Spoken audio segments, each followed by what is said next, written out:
Our final panel takes us into the arena of health. Bob Hornik, Communication, University of Pennsylvania. And I have to share this somewhat upsetting fact about him. He led the evaluation of a $1 billion national anti-drug media campaign, concluded, I think, if I'm correct, at the end of it that he was not certain that it was successful, and indeed it may have even had some counterintuitive findings. I hope you have a chance to talk a bit about those, because here's $1 billion trying to get the material out there, communicate the science of drug usage, and we're not very happy with its results, to say the least. So go ahead, please.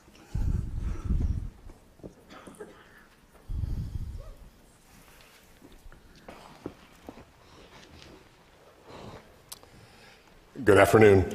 The disciplinary perspective I bring is that of a communication researcher. I spend most of my time building and or evaluating public health communication interventions. So the talk I'm going to give today is about something else, a preliminary question. That is, when does science misinformation matter?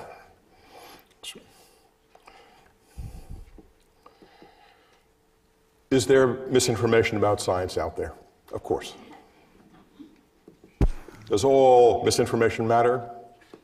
Of course not. So what misinformation matters? In my judgment, misinformation that has a substantial undermining effect on healthy behavior. Misinformation that is a more important and remediable explanation for behavior than other targets for intervention. So, to illustrate this framework for thinking about when misinformation matters, I take up one issue, a well-known one, vaccine hesitancy, and particularly vaccine hesitancy around the vaccine and autism false claims. Is this the sort of scientific misinformation that we need to combat if we are to improve the health of the population? We have all heard often about the falsely reported link between autism and vaccination. Our guest speaker this evening, I'm not sure if he's here now, Dr. Atul Gawande, is an extraordinarily thoughtful and persuasive observer of many aspects of our health system. He points to the long controversy around vaccination and autism, notes the desperate efforts to correct the misinformation, and in despair concludes, nonetheless, vaccination rates plunged, leading to outbreaks of measles and mumps that last year sickened tens of thousands of children across the US, Canada, and Europe, and resulted in deaths. That's in 2016. The implication is clear. We need to convince people that the vaccination-autism link is false. So, did vaccination rates actually plunge? So here's the data from the CDC's National Center for Health Statistics. This is the percent of 19 to 35-month-olds actually completing the seven vaccine series. As you can see, it increased from 2009 to 2011, went to about 70%, and that has stayed stable. Is there a plunge in rates? Does not look like it. On the contrary, rates increased and then have stayed stable. Okay, but what about MMR vaccination, measles, mumps, and rubella, which is more directly tied to the vaccine-autism association? Here, the available data go back to 2000 and go through 2016.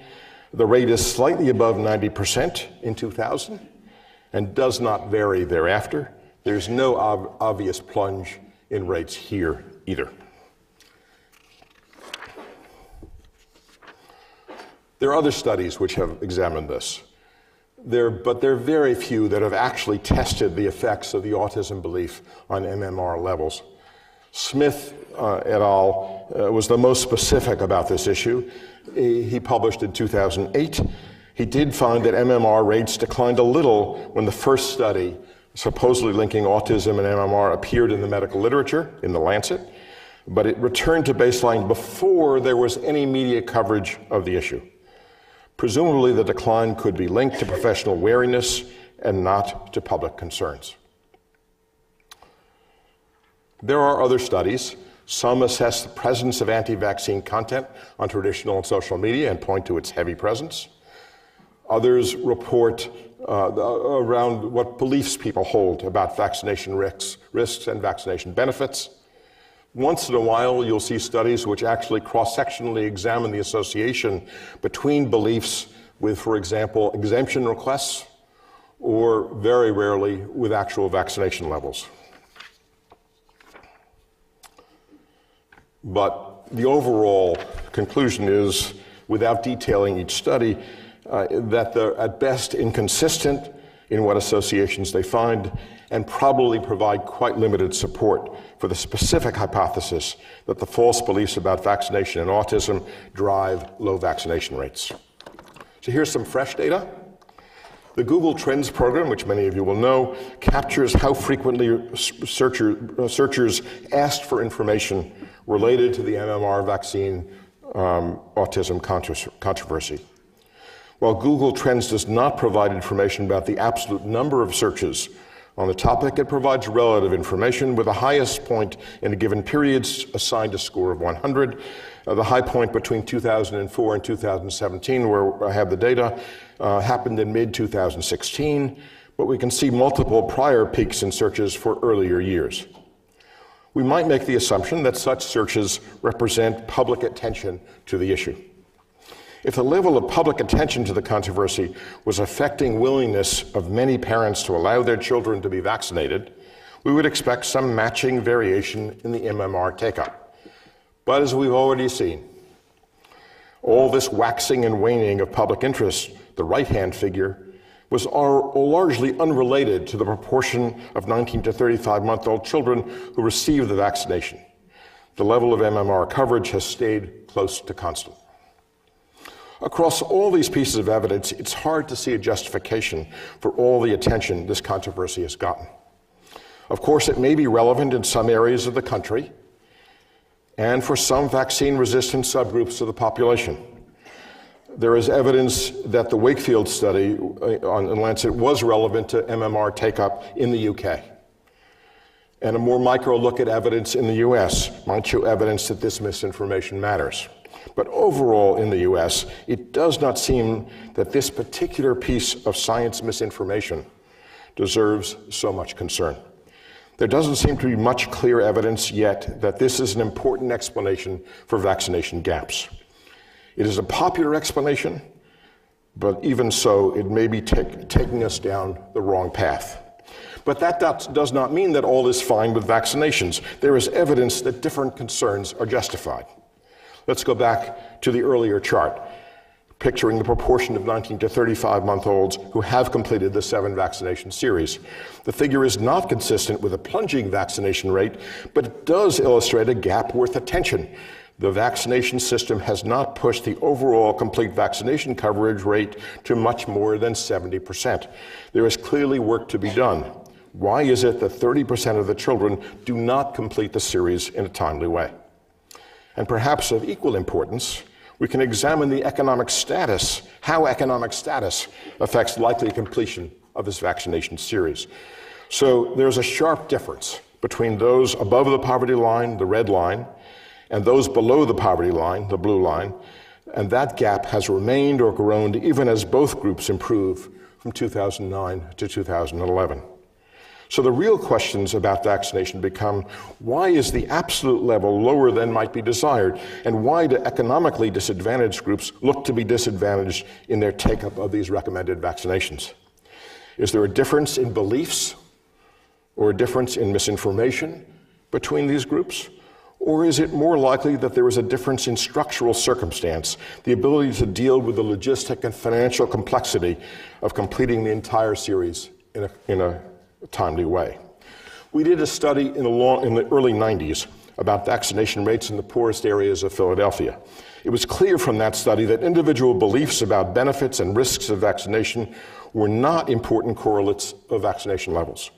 What mattered was the particular structural circumstances that people faced: wait times at overburdened clinics, missed opportunities for vaccination when sick children rarely received what they were due for, parents with older siblings needing care, the costs of taking time off work, and others. Our advice to the city of Philadelphia was forget about a communication campaign, fix the clinical system. Would those findings from the early 1990s still hold in 2017? I would speculate that the big issues needing remediation are still the structural concerns rather than the beliefs that people hold. It is worth noting that when CDC summarizes the state of vaccination in the US, they don't specifically point to this scientific misinformation as a cause, so it seems I'm not saying anything new to the CDC. But the argument I'm making is not specifically about vaccination and autism. That has only been the case to illustrate the point. We should not begin our concerns with what beliefs people hold, what scientific misinformation they might hold. We need to begin with their concrete behavioral circumstances and what needs to be changed, what decisions people need to make, and whether those beliefs have some influence. Allow a belief explanation to compete with alternative explanations for the behavioral issues of concern. Then develop interventions, including communication interventions, which try to remediate what actually influences behavior. So, implications. Is public misinformation about the vaccine autism link the problem? Or is the problem the public health community's misinformation that this is a priority cause of vaccination shortfalls? Scientific misinformation may matter, but it does not always matter. We need to show that it does.